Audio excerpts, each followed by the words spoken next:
کہ جب نبی کریم صلی اللہ علیہ وسلم پر پہلی وحی نازل ہوئی تو حضور کریم صلی اللہ علیہ وسلم حضرت خدیجہ الکبریٰ رضی اللہ تعالی عنہا کے پاس اس حال میں پہنچے کہ حضور کریم صلی اللہ علیہ وسلم پر کپ کپی تاری تھی۔ آپ کریم صلی اللہ علیہ وسلم نے فرمایا زملونی زملونی، مجھے کپڑا اڑاؤ، مجھے کپڑا اڑاؤ۔ گھر والوں نے آپ پر کپڑا اڑایا، حتیٰ کہ جو ہراس تھا، جو خوف تھا، وہ دور ہو گیا۔ آقا کریم صلی اللہ علیہ وسلم نے سارا واقعہ حضرت ام المومنین سیدہ خدیجہ الکبریٰ رضی اللہ تعالی عنہا کو سنایا اور فرمایا کہ میرے ساتھ کیا ہوگا۔ اب وہ بات یہ تھی، اتنی بڑی ذمہ داری، حضور یہ سوچ رہے تھے کہیں کوئی کمی نہ رہ جائے۔ جب سیدہ خدیجہ الکبریٰ رضی اللہ تعالی عنہا کو سارا واقعہ سنایا تو اس وقت حضرت خدیجہ رضی اللہ تعالی عنہا نے عرض کی کلا ابشر فواللہ لا یخزیک اللہ ابدا، حضور آپ کو یہ نوید مبارک ہو، اللہ تعالیٰ آپ کو ہرگز رسوا نہیں کرے گا۔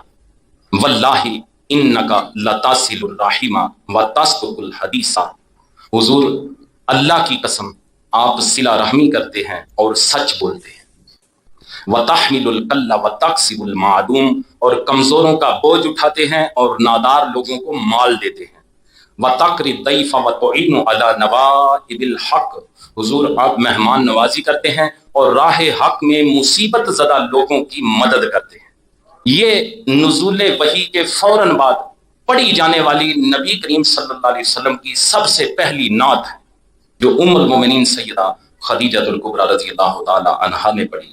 اس میں آپ رضی اللہ تعالی عنہا نے نبی کریم صلی اللہ علیہ وسلم کی بعثت سے قبل، یعنی آپ نے جو خوبیاں بیان کی کہ حضور مہمان نوازی کرتے ہیں، صلہ رحمی کرتے ہیں، اس طرح کی جو خوبیاں بیان کی، اٹ مین کہ ابھی وحی نازل ہوئی ہے، اس سے پہلے جو حضور کی شخصیت کے نمایاں پہلو تھے وہ آپ نے حضور کو تسلی دیتے ہوئے حضور کے سامنے عرض کیے۔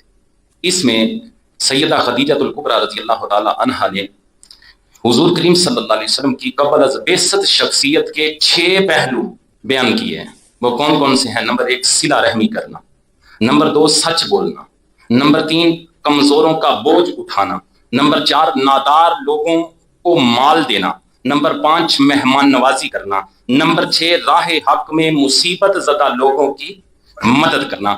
اب یہ 6 حضور کے اوصاف وہ ہیں کہ ابھی قرآن میں مہمان نوازی کا حکم نہیں آیا، ابھی قرآن میں سچ بولنے کی بات نہیں آئی۔ یہ سارے اوصاف جو ہیں ابھی قرآن نے نہیں دیے، ابھی قرآن تو نازل ہونا شروع ہوا ہے۔ یہ اس سے پہلے حضور کی شخصیت ہے۔ آقا کریم صلی اللہ علیہ وسلم کی جو شخصیت قبل از بعثت تھی، اس کے نمایاں پہلو آپ نے سامنے رکھے۔